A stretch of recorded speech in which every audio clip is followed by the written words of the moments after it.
At yung final principle na kung saan ay makakatulong po sa atin para yung ating pong pagdarag mismo sa kalooban ng Panginoon ay magkaroon po tayo ng tagumpayan. I believe in God. Sabihin natin, I believe in God. May konting feeling naman. I believe in God. So, hindi po dahil alam mo lang na may Diyos, kundi naniniwala ka sa Kanya. Na may magagawa ka sa buhay mo. So sinabi po ito ni Pablo, hindi po siya nasa state ng denial na parang, sabi ko nga ulang, that's midweek. Ang pagsubok po sa buhay, ay hindi po yan mind over matter. So hindi mo dinadaya yung sarili mo na wala kang problema, kundi faith over circumstances. Nakuha po namin. So, talagang may problema. Kailangan tanggapin mo yun.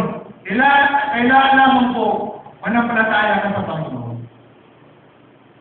Hindi po desperate call kay Pablo yun. Na parang pagkatapos ng pagsubok ng bagyo ay mamamalay na po din ang lahat. Kinakailangan niyang i-assure ang kanyang sarili at yung kanyang mga kasama na ang pangako ng Diyos ay totoo at totoo pa rin niya yan sa kanilang mga buhay.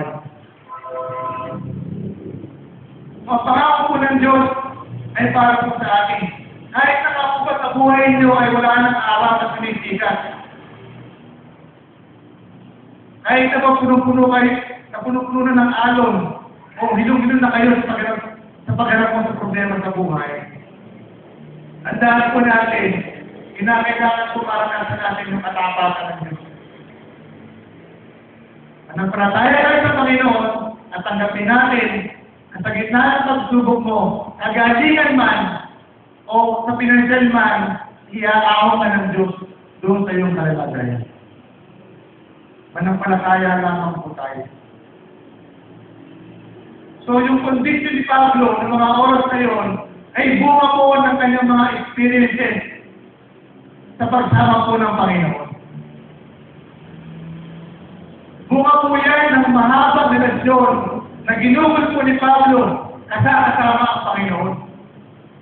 Kaya naman, kahit anong pagsubok sa buhay, alam ni Pablo, malalampasan niya yan. Dahil sa presensya po ng ating Panginoon. Jesus was the captain of our heart. Si Jesus, ang kapitan ng barko ng ating mga buhay. Huwag po natin kakalimutan. Dahil minsan na kung nakita natin, o nabasa natin, o nadinig natin, yung katuruan na kung saan, nang sila Pedro po ay nangisda. Di ba? Nung sila po ay nangisda, sila lang ang nasa barko, nasa bangka. Pero nung si Jesus po ay sumama sa kanila, ano po sabi? Hindi po magkasa yung isda na kanilang nahuli. Kinakailangan po sumama si Jesus para makita po nila ano ba ang kayang gawin ni Jesus sa kanilang mga buhay. Baka tayo na po yung nagsasagawan sa buhay po natin. Meron nga ako isang kwento yung isang leader po natin. Meron daw po siyang nabasa ang sabi niya. Meron daw po isang barko na kung saan ay binaril po ng matinding bagyo. Tapos po yung mga tao, nasa itaas po sila, nagsusuot na po sila ng mga life jacket, kanya-kanyang suot. Meron daw po isang pasahero na bumaba sa baba, sa pinaka-kabina po ng barko. At nakita po niya isang bata, na payapang nakaupo sa ibabaw ng kanyang kama. Sabi po ng pasahero, Hindi mo ba iligtas sa sarili mo? Yung mga tao nasa ibabaw na. Kanya-kanyang suot na ng life jacket. Ano po sagot ng bata? Hindi po ako maaaring matakot kasi tatay ko yung kapitan ng barko.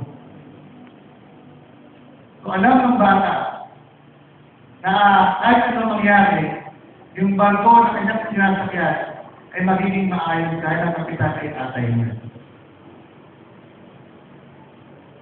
So kahit na anong bigat ng pagsubok sa buhay, ang Diyos po ang bahalang kumilos para po sa atin. Itatawid na po tayo doon sa kabila po ng mga. Jesus should be the master of our life. Master meaning, talaga siya po yung Panginoon.